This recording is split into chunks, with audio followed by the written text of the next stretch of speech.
तो माँ वैभव पाई जैसे का, हेमकुंड का माँ और गंगोत्री का वैभव पाई जैसे एकता।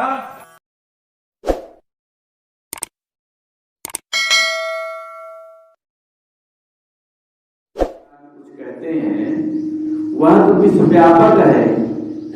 आप जैसे विश्व न जाने और कितने सौर मंडल होंगे, सबको देख रहा है, सबको ऊर्जा चला रहे, तो वहां हमारा ध्यान नहीं जाता।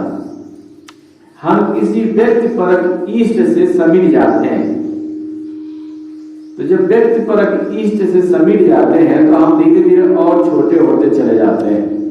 अब होना चाहिए हमें व्यापक, होना चाहिए अपने पिंजरे को तोड़ करके और बाहर निकल जाना चाहिए, लेकिन ऐसा हम करते नहीं। जैसे शिव चालीसा आप करें तो शिव तक आप सीमित हैं, तो व्यापक नहीं हो पाएंगे। तो आपके पास व्यापक चालीसा चाहिए। तो व्यापक चालीसा में यदि आप जाएंगे तो व्यापक दुनिया में बहुत इष्ट आए, मोहम्मद आए, मूसा आए, ईसा आए, नानक आए, और उनकी जन्मस्थली है, उनकी कर्मस्थली है, और उनका विचार है, उनका दिया हुआ दिव्यवाणी है, बहुत चीजें हैं। तो यदि इन सबका यदि हम स्मरण करते हैं और इन सबको हम प्रार्थना में शामिल करते हैं, तो हमारी जो संकीर्ण मना स्थिति है, एक इष्ट की या एक भगवान की या एक जाति की या एक संप्रदाय की, वो घट जाती है, खत्म हो जाती है, और हम व्यापक हो जाते हैं। व्यापक दायरे में हम पहुंच जाते हैं। जैसे हमारा मालिक व्यापक है, सार्वभौम है, जर्रे जर्रे में है, वहां हमारा दृष्टिकोण चला जाता है। तब फिर हमारे सामने न कोई दुश्मन बचता, न कोई शत्रु बचता, न कोई मित्र बचता। ये बचा तो मित्र बचा, बाकी कोई दुश्मन नफरत कहीं नहीं रह जाती। और जब हमारे भीतर से नफरत, ये मानसिक कलुष है, चाहे जाति नफरत करो आप, चाहे सांप्रदायिक करो आप, चाहे पूजा पाठ भी करो आप, चाहे जिस तरह से नफरत करो आप, ये नफरत है। तो नफरत यदि हमारे आपके मन के अंदर है तो हम ध्यान योग करने जाएंगे, भाई साहब मिलेगा कुछ नहीं। क्यों?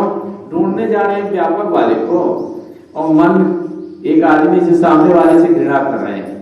तो हमारा मन कितना छोटा है, केवल सामने वाले के तुलना में हमारा मन बस वहीं बाट लगाए बैठा है। तो इसलिए ऐसी एक प्रार्थना होनी चाहिए थी जो सबको समेट ले और एक सूत्र में सबको पिरो दे, सबको बांध ले। ये तभी संभव होगा जब आप काशी के साथ काबा का ध्यान करेंगे, मथुरा के साथ एरुशलेम का ध्यान करेंगे, कैलाश के साथ बेथलहम का ध्यान करेंगे, आनंद साहिब के साथ वैशाली का ध्यान करेंगे, तब होगा। जब आप राम के साथ में मोहम्मद और बुद्ध का भी ध्यान करेंगे, महावीर जैन के साथ ईसा और मूसा का भी ध्यान करेंगे, तब होगा। जब आप कुरान, वेद, बाइबल सब पढ़ेंगे, तब होगा। जब आप पूरे धरती के ओर छोर से बाहर निकल जाएंगे, तब आपको भक्ति का रस मिलेगा। नहीं मिलेगा बंधु, ऐसा मिले नहीं किसी को। और यदि जिसको मिला है तो हमारे ख्याल से ऐसे लोग रहे हैं जो जाति, सामाजिक, धार्मिक, दैवी, देववाद तमाम पिंजरे को तोड़ करके और निकल गए, उन्हीं को ये सब लाभ हुआ है। वही लोग कुछ बड़ा कर गए हैं जिनको हम आज रात दिन याद करते हैं। तो हमको आपको जब तक ये पिंजरा नहीं तोड़ेंगे, बहुत जंजाल है, बहुत बड़ा झगड़ा हुआ हमारा पिंजरा है, रीत का, कुरीत का, जाति का, पांच का, राष्ट्र का। अभी तो आप गंगा में स्नान करना जाते हैं पैसा लगा, लेकिन सिंध नदी में आप कभी नहीं गए, फरात नदी में कभी नहीं गए, नील नदी में कभी नहीं गए, जाड़ा नदी में कभी नहीं गए, और न कभी गाए, कभी नहीं गाए। आप ओम तो चिल्लाते हो, लेकिन एक ओंकार, अगियारी, अहेसु, इनियाम, इनका कभी नाम ही नहीं सुने आप, लेते ही नहीं हैं आप। तो जब हम अपने को संकीर्णता में रखे रहेंगे तो हमारी भक्ति एक बच्चे जैसे खिलवाड़ की होगी। इसलिए एक ऐसी प्रार्थना की जरूरत समझ में आई। तो मैं हेमकुंड से आ रहा था, तो वही जो वो लकड़ी रखी है वो उसी में इन लोगों की इच्छा थी कि लाके दिखा दीजिए, कैसे भक्त हैं तो दिखा दीजिए, क्योंकि हमारे यहाँ गुफा में रखा है ये। तो ये लकड़ी लेकर के मैं बांट रहा था। हेमकुंड साहिब में से चला तो मैं चला गया गुड़गांव, और गुड़गांव से दिल्ली गया, और दिल्ली से मथुरा होकर के ऐसे बांटता हुआ मैं आने लगा। तो रख दीजिए अभी थोड़ा सा, फिर बाद में देख लेंगे। तो जब मैं आ रहा था तो इस लकड़ी को दो लकड़ी थी, एक पहले थी जो चूल्हा में जली थी, ये दूसरी है जिसको मैंने काट कर फिर लाया, उस पर बाद में चर्चा करेंगे। तो जब हम उधर से आ रहा था तो ट्रेन में मैं बैठा था, तो हमारे आचार्य जी ने गायत्री चालीसा बना रखा था। तो हमने कहा ये गायत्री चालीसा यदि विश्व चालीसा बन जाता और पुष्पक मंडल माला से और उड़ जाता तो ये दुनिया समझ जाती। तो अब तो ये तो केवल एक कन्या का वर्णन करता है ये चालीसा, इससे आगे तो नहीं ले जाता। और ये काल्पनिक प्रतिमा गढ़ करके इसमें चालीसा कर दी गुरु जी ने, तो ये तो दुनिया को न समेट पाएगा। ये वैज्ञानिक माइंड के लोग और यथार्थवादी लोग इसको नहीं स्वीकार करेंगे, और जब वैज्ञानिक माइंड के लोग और यथार्थवादी किसी विषय को नहीं स्वीकार करते, वो एक दिन मर जाता है। कुछ दिन चलता है, उसकी आंधी तूफान आती है, चलता है, जोरों से चलता है, उसके काफी चेले चपाड़े इकट्ठे होते हैं, काफी धन माल इकट्ठा होता है, लेकिन एक समय ऐसा आता है कि वो मर जाता है, मुरझा जाता है, खत्म हो जाता है। क्यों? उसमें यथार्थ लोग, वैज्ञानिक लोग, सत्यशोधी लोग उसमें नहीं जुड़े होते। और जब तक सत्यशोधी लोग जब तक नहीं जुड़े रहेंगे तो कोई मिशन, कोई विचारधारा आगे नहीं जाएगी। तो अभी ये गायत्री चालीसा में भी अभी प्रश्न चिन्ह लग गया, मुहूर्त क्यों बना दिए, ये ऐसा क्यों कर दिए। तमाम इसी विचारधारा के लोग ही, जैसे आर्य समाज, अन्य समाज वाले भी प्रश्न चिन्ह खड़ा कर रहे हैं। तो आते देर सवेर ये खत्म भी हो सकता है, तो ऐसा नहीं। इसमें एक ऐसा चालीसा बनाया जाए, एक ऐसी प्रार्थना बनाई जाए। तो हम ट्रेन में बैठे बैठे 40 पंक्तियों का ये चालीसा चाहिए, तो चालीसा हमने नाम नहीं रखा इसका, विश्ववाणी रखा, क्योंकि पूरे विश्व का इसमें है। वह कैसा है ज्ञान जो रखता नाम अनेक, अनिराकार में। भाई निराकार का कोई नाम हो सकता है क्या? तो जब निराकार का कोई नाम ही नहीं होता, कोई संज्ञा नहीं होती, कोई रूप नहीं होता, कोई स्वरूप नहीं होता, तो भाइयों बहनों एक साधारण आदमी से आप पूछिए कि उसका नाम कैसे हो सकता है? वो अनिराकार नहीं, अज्ञात भी है और अनिराकार भी है, अखंड भी है, तो उसका नाम क्या हो सकता है? तो ये नाम एक ऐसा ज्ञान है जो इनका रोज नाम रखता है, कोई अल्लाह, कोई परमात्मा, कोई गायत्री, कोई गाड, कोई कुछ, कोई कुछ, कोई कुछ, ये रखते चले जा रहे हैं। और यहाँ लोगों का विचार ही नहीं जा रहा है। यहाँ कोई, अच्छा आपका विचार न जाए अलग बात है, पर जो बुद्धिजीवी हैं इनका विचार जाना चाहिए कि इन नामों के चलते, इन उपासना पद्धतियों के चलते, इन मंदिर मस्जिद चर्च गुरुद्वारों के चलते, इन ग्रंथों के चलते, इन पंथों के चलते संसार बढ़ रहा है, और बढ़ ही नहीं रहा है। रोज खून खराबा हो रहा है, रोज खून की नदियां बह रही हैं। जितने युद्ध हो रहे हैं सब ये मजहबी युद्ध है। ईसाई आक्रमण इस्लाम पर करता है, इस्लामी हिंदू पर करता है, हिंदू जैनी पर करता है। भावना के अंदर, इसके अंदर जो है नफरत है मजहब की, और ये मजहब की नफरत है जो हमारे हाथ से बम फेंकवा देती है। ये मजहबी नफरत है जो हमारे हाथ से बंदूक को चलवा देती है। तो ये जब से मनुष्य शब्द हुआ तब से ये चल रहा है। तो जब तक ये सारे बंधन बने रहेंगे और जब तक हम इन बंधनों में अपने को बांध कर रखूंगा तब तक संसार में शांति नहीं आएगी। इसलिए हमारे दिमाग में ये बात आई, तो ट्रेन में बैठे बैठे कटरा पहुंचते पहुंचते 40 लाइन की हमने एक प्रार्थना बनाई जिसमें कुछ भी नहीं छूटा हुआ है। न उनकी पत्नियां छूटी हुई है, न उनके ग्रंथ छूटे हुए हैं, कलमा बपतिस्मा की चली बयान वो भी नहीं छूटा हुआ है, उनके चिन्ह नहीं छूटे हुए हैं, उनके ग्रंथ नहीं छूटे हुए हैं, उनकी जन्मस्थली नहीं छूटी हुई है, उनके जो मूल सिद्धांत है वो भी नहीं छूटा हुआ है, ऐसा कुछ भी नहीं छूटा हुआ है। आज भी लगभग थोड़ा बहुत ये धीमे से चल रहा है, ये चलेगा ही धीमी चाल से। क्यों? थोड़ा सा गुड़ भी है, नया भी है, और पूरे संसार को समेट के सिद्धांत चल रहा है, तो बिरले लोगों को समझ में आ रहा है, बाकी लोगों की समझ में नहीं आ रहा है। तो सस्ता उनको चाहिए, महंगा ना चाहिए, तो पानी डाल दिए पत्थर में, गए 4 डलिया खुद तोड़ ताड़ के डाल दिया, एक आंख नारियल तोड़ ताड़ दिया, 3 लोग मांगे चले आए, वो सस्ता है। इसको समझने में भी कठिन है, और थोड़ा फिर रास्ते में चलने में भी उनको कठिन लगता है, जबकि कठिन नहीं है, इतना सरल है, इतना सहज है, इतना सुगम्य है, इसमें किसी भी प्रकार की कोई अवरोध है ही नहीं।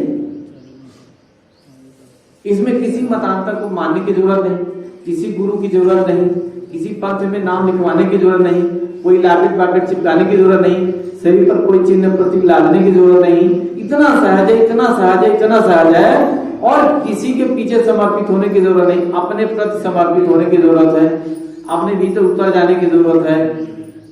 और जब हम अपने भीतर उतर जाएंगे तो सारा विश्व अपने आप समझ में आ जाएगा, किसी से हमको समझने की जरूरत नहीं पड़ेगी। अभी हम समझने जाते हैं, इसीलिए जाते हैं कि हमको समझ में नहीं आता, इसलिए समझने जाते हैं, और जब हमें खुद समझ में आ जाएगा तो हम समझने नहीं जाएंगे, किसी के पास नहीं जाएंगे। ये तब होगा जब हम अपने अंदर उतरेंगे, सहयोग करेंगे, खुद को जानेंगे, खुद से जुड़ेंगे। तो अभी हम खुद से जुड़े नहीं हैं। तो ये विधा जो हमने आपको ये विश्व वाणी के नाम से बोलो माँ गाते अभी गा रहे थे रामधनी जी, बोलो माँ और बोलो जी, आगे फिर कीर्तन गाते थे सारे मंत्रों का, कलमा बपतिस्मा गायत्री मंत्र, और ये जो हमारे आदिम संस्कृत का मंत्र है जय सेवा, ये सारे मंत्र गाए गए होंगे, आपने सुना होगा। तो इनको आप सुनिए भी, पढ़िए भी, समझिए भी। हमको याचक बना दिया गया। आप कहीं मंदिर में जाते हैं, मस्जिद में जाते हैं, गुरुओं के पास जाते हैं, कहीं जाते हैं, तो मांगने के अलावा कुछ आप जानते नहीं। हर प्रार्थना ही आपको दीनहीन बनाती है। तो आपको जब हम दीन बना देंगे, हीन बना देंगे, अधम बना देंगे, याचक बना देंगे, भिखमंगा बना देंगे, तो आपको मिलेगा भी तो क्या मिलेगा? भिखमंगा के एक मुट्ठी अनाज, और क्या मिलेगा? यदि कोई दाता दे भी देगा तो एक मुट्ठी अनाज, चवन्नी अछन्नी दे देगा, और क्या देगा? तो हमने देखा कि ये सारे संसार को इनने भिखमंगा बना दिया है प्रार्थनाएं, चाहे कोई भी प्रार्थना हो। यहां तक इन लोगों ने ग्रंथों में भी लिखा है। तो जब ग्रंथों में लिखा है याचक बना दिया, इसको बंद कर दीजिए, इधर हवा लेके जा रहा है, तो याचक बना दिया। तो जब बच्चा मांगे मम्मी से तो क्या मांगेगा? सिंहासन भूल पाएगा? बच्चा मम्मी से मांग रहा है, छोटा बच्चा, तो खिलौना पाएगा। तो जब आप मंदिर में जाते हैं, गुरुओं के पास जाते हैं और कहीं जाते हैं, तो आप ऐसे बच्चों जैसा मांग करते हैं तो खिलौना मिल जाता है, काफी मिल जाती है, और उतने में आप मगन हो जाते हो, उतने में आप खुश रहते हो। कभी घर मिल गया, दुकान मिल गई, पैसे मिल गए, लड़के मिल गए, नौकरी मिल गई, चाकरी मिल, टाफी मिल गई, जिसमें मगन हो गए। तो वो पूरा जानता है कि ये इतने लायक ही है, इसलिए इसे दे दो, उसी में लग रहेगा, उसी में बिजी रहेगा, उसी में जुड़ता रहेगा। तो मित्रों, इसके लिए हमको आपको व्यापक बनना पड़ेगा। हमने आपको धर्म के जंजीर से निकाला है, हमने आपको उस धर्म से बाहर किया है जिसके सहारे आप आत्मा की मुक्ति चाहते हो। मैं उस धर्म से आपको बाहर निकाला है जिसे आप ये कहते हो कि ईश्वर ने इसको बनाया है। उस प्रार्थना से आपको बाहर निकाला है जिस प्रार्थना से आप अपनी मनोकामना की पूर्ति करना चाहते हो। हमने आपके सारे दरवाजे जो आपके कैद किए हुए थे, आध्यात्मिक, राजनीतिक, आर्थिक, सामाजिक, जो भी, तो हमने उस दरवाजे को तोड़ दिया है। अब तोड़ करके उन पैगंबरों ने तोड़वाया है, मेरी क्या बात थी। आज भी वो मदद करते हैं, करेंगे, उनकी गरज है, करेंगे। तो हमने उन्हीं के निर्देश पर ये सारा काम हुआ है। तो आप इसकी गहराई में घुसेंगे। जब तक आप गहराई में नहीं घुसेंगे, अभी मैं कुछ होमवर्क करके लाया हूँ, अभी जब आपका नाश्ता पानी हो जाएगा तो मैं आज सारे ग्रंथों पे चर्चा करूंगा। वेद पुराण बाइबल आयात श्लोक मंत्र चौपाई सब बताऊंगा। फिर आपसे पूछूंगा ये ब्रह्म ज्ञान है क्या? आप उनको ब्रह्म ज्ञान माने बैठे हैं ना, तो मैं आप ही से पूछूंगा कि ये लिखा हुआ है, मैं अपनी कुछ नहीं चलाऊंगा, जो लिखा हुआ है वही बताऊंगा। एक पुस्तक मैंने लिखा है वह कैसा ब्रह्म ज्ञान, लेकिन अभी उसको प्रकाशित नहीं कर रहा हूँ। प्रकाशित न करने के पीछे कई बातें हैं, लेकिन उसका कुछ थोड़ा सा अंश राय रहती है, मैं आपको आपके सामने पेश करूंगा, तो आप सुनिएगा। जैसे आप नाश्ता करके आएंगे तो सुनिएगा कि ब्रह्म ज्ञान है क्या। आज आप चारों तरफ घूमते रहते हैं, मुझे ब्रह्म ज्ञान दीजिए, मुझे ब्रह्म ज्ञान दीजिए, लेकिन ब्रह्म ज्ञान है क्या शायद आपको न समझ में आता होगा। आप यही सोचते हैं इन ग्रंथों में ब्रह्म ज्ञान ही लिखा हुआ है, तो थोड़ा सा हम आप जिक्र करेंगे। दूसरी बात एक और हम आपसे जिक्र करेंगे, समय आपका लेंगे, हम 5 बजे आपको भोजन देंगे। यहाँ व्रत रहता है, 12 अगस्त को व्रत चलता है, आपको भोजन नहीं मिलेगा, अभी दूध और फल मिलेगा, और जैसे दूध फल मिलेगा वैसे आप यहाँ आ जाएंगे, वहाँ घूमेंगे नहीं। और 6 बजे अखंड सुयोग खत्म होगा, तब समापन होगा। 6 बजे के बाद यहाँ प्रार्थना होगी। आप सब निजी वाहन से हैं तो आप कभी भी नहीं कर सकते हैं, और नहीं तो आपको बनाया हुआ आसन बहुत लंबा है, कहीं भी पड़े रहिए, कंबल चलता रहे, यहाँ आटा पिसान आपने का रखा हुआ है, आपका घर है। तो फिर इसके बाद हम आपको गुरु और मित्र की तुलना करेंगे। अभी आप छोटे छोटे शब्द कहते गए हैं, लेकिन मैंने डिटेल आपसे नहीं कहा कभी भी। कुछ चीजें मैं छिपा के रखा था, अभी भी बहुत छिपा के रखा हूँ। आपको मन को देख के मुझे बात करना पड़ता है, कहीं आपके मन से विद्रोह न निकल पड़े, कहीं विरोध न निकल पड़े। जिनको मैं अपना मानता हूँ वही कहीं हमारे सामने में खड़े हो जाए, इसलिए मैं कुछ बातें थोड़ा थोड़ा करके आपके सामने रखता हूँ। और एक समय ऐसा आएगा कि हो सकता है सारी दुनिया एक तरफ, मैं अकेला एक तरफ हो जाऊं, या कि सारी दुनिया ही मेरे साथ आ जाए, तो ही होगा आने वाले वक्त में। या तो सारी दुनिया एक तरफ हो जाएगी और मैं अकेला बचूंगा अपने ये खंड लेके, या कि सारी दुनिया ही मेरे साथ हो जाएगी, तो मैं एक होगा। ये तो वक्त बताएगा। अभी तो दुनिया के गवर्नमेंट भी हमारे पीछे पड़ेगी, क्योंकि मैंने संविधान लिख दिया है, बिना किसी के अनुमति से संविधान लिखा है। संविधान पार्लियामेंट में लिखा जाता है, संविधान संसद में लिखा जाता है, और हमने ये अपने अकेले मन से संविधान लिखा, और वो भी विश्व संविधान लिखा। अब वो लिखा एक राष्ट्र गवर्नमेंट, एक वर्ल्ड गवर्नमेंट। विश्व गवर्नमेंट कैसे बनेगा, और राष्ट्र गवर्नमेंट कैसे बनेगा, और राज्य गवर्नमेंट कैसे बनेगा, और ग्राम गवर्नमेंट कैसे बनेगा। तो हमने लिखा अभी तो गवर्नमेंट हो सकता है हमारे पीछे हाथ ऊपर पड़ जाए, या स्वीकार करें या ना करें, उनकी अपनी मर्जी। तो कुछ नई चीजें हैं, इनको आप गहराई से उतरेंगे, जब अंदर घुसेंगे तभी समझ में आएगा। हमें एक बाबा साधु मान के मत आए, अपने भाई मान के आए, अपना बराबर लेके आए। हमारे हम इसकी परंपरा है, न गुरु परंपरा है, न संत परंपरा है, न नीति परंपरा है, कोई परंपरा नहीं। तो इस तरीके से आप आए, जहाँ आपके समझ में न आए थोड़ा सा गहराई पे चले उतरे। और हम आप सबसे बार बार आग्रह करूंगा, हो सकता था ये 12 अगस्त हम आपको न मिलते, यहाँ कन्फर्म था, हम लोग अमरकंटक जाने वाले थे, लेकिन परिस्थितियाँ कुछ ऐसे बिगड़ती चली गई कि 12 अगस्त भी अब यहाँ गुजारना पड़ा। नहीं तो आपने मनाते अपने तरीके से मनाते, जैसा आपकी मर्जी होता वैसा मनाते, हम लोग जहाँ होते तहाँ होते। मेरा निवेदन है कि जब कभी साल में 365 दिन होता है, तो कम से कम आप न 12 महीने में 12 दिन न निकालना तो कम से कम चाहिए कि 30 दिन में एक दिन आप अपने लिए निकालें, और अपने लिए रोटी कपड़ा मकान के लिए निकालें।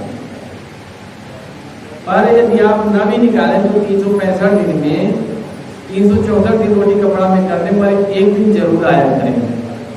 यहाँ आने से उसी तरह से आपके मन की मलिनता हटेगी। जैसे आप साबुन लगा के तन को धोते हैं, रोटी और फल फूल खा के तन को सजाते हैं, तो ये तो यही रह जाता है। कितना पाउडर लगा लीजिए, कितना रोटी कपड़ा सजा लीजिए, सब कुछ कर लीजिए, यही रह जाता है, और राम नाम सत्यमाला में ही निपट जाता है, बाकी जाता होगा कुछ नहीं। जो जाता है उसको हम भोजन नहीं देते, उसके लिए हम कुछ उद्यम नहीं करते, कोल्हू की बैल की तरह पीले रहते हैं, जहाँ है वहीं पीले रहते हैं। जब कोई याद दिलाता है तब मुझे याद आता है, वह भी बहाना मिल जाता है, समय नहीं है, लड़की की बुखार आई है या छींक आ गई है या आ गया है, ऐसा मन बना करके और हम रुक जाते हैं और नहीं आते। ये तब पता चलता है जब आप अंतरिक्ष में जाएंगे और जब आप भटकेंगे, जब आप भटकेंगे, जैसे एक जंगल में, घनघोर जंगल में किसी आदमी को छोड़ दो आप और उसे रास्ता न मिले अंधेरी रात में, फिर उससे जाके पूछो यार हो कैसा रात तेरे मन में, उसे पूछो आज की इस घनघोर अंधेरी रात में आप इस बीहड़ जंगल में जानवरों के बीच में अकेले भटक रहे हो और आपका भी शकल न देखो और आप उससे पूछो तुमको क्या हो रहा है, कैसा लग रहा है ये जंगल, तो शायद उसके पास शब्द भी न होगा, वो यही कहेगा मुझे बाहर निकाल दो यहाँ से, मैं भटक रहा हूँ, दुखी हूँ, परेशान हूँ, प्यासा हूँ, भूखा हूँ, नंगा हूँ, यही चिल्लाएगा और कुछ नहीं चिल्लाएगा, यही चिल्लाएगा। तो ये तब आपको पता चलेगा जब ऐसी दुनिया पहुंचोगे। अभी तो यहाँ घर दुकान दिखता है, संगमरमर दिखता है, महल दिखता है, आपके लड़के दिखते हैं, पत्नी दिखती है, बेटा दिखता है, बहू दिखते हैं, बहुत कुछ दिखता है। तो वहां के लिए आपके पास क्या है? यहाँ के लिए तो आपके राशन है आपके पास, लेकिन जब आप बॉम्बे जाओ जेब में नोट है, पॉकेट में थैले में हलवा पूरी भी रखा हुआ है, होटल बना हुआ है, अभी तो बहुत कुछ है, नहीं कोई टेंशन नहीं। लेकिन जब यहाँ से जाओ तो राशन पानी क्या है, तो वो राशन पानी यहाँ मिलता है जो बिना पैसे का मिलता है। मित्रों आया करिए 12 अगस्त को, और हम धीरे धीरे तो पूर्णिमा और 12 अगस्त पास पड़ जाते हैं। और हिंदुओं का पर्व जो है 1 महीने का अंतर लेता है, कभी 19 तारीख को पड़ेगा तो कभी अगले महीने 19 को पड़ेगा, कभी 12 तारीख को पड़ेगा तो कभी अगले 16 को पड़ जाता है। तो 2 पर्व एक साथ मनाने में बड़ी दिक्कत आती है, इसलिए हमने पूर्णिमा को और मित्र पूर्णिमा को एक करने की कोशिश की, क्योंकि आर्थिक बोझ भी आता है और वही लोग को आना जाना पड़ता है, वो अच्छा नहीं लग रहा था। तो इसलिए हमने मित्राचार्य संहिता भी हम दे रहे हैं आपको, यहाँ से जा रहा है, हमें उचित यही है कि हम मित्र पूर्णिमा को महत्व ज़्यादा दें, और पूर्णिमा भी हम बनाए ऐसा नहीं है, और पास पड़ जाता है, इसलिए इसको धीरे धीरे थोड़ा ज़्यादा आप अपने दिमाग में रखें, मुझे तारीख फिक्स रहती है। तो अब यहाँ से चलेंगे, उठे आप, शांति पाठ कुछ नहीं होगा, चलें और दूध और फल ले लें और फिर सीधे चले आए। भोजन बन रहा है, भोजन आपको शाम को मिलेगा, तो चलिए आप लोग तैयारी करा दीजिए। तो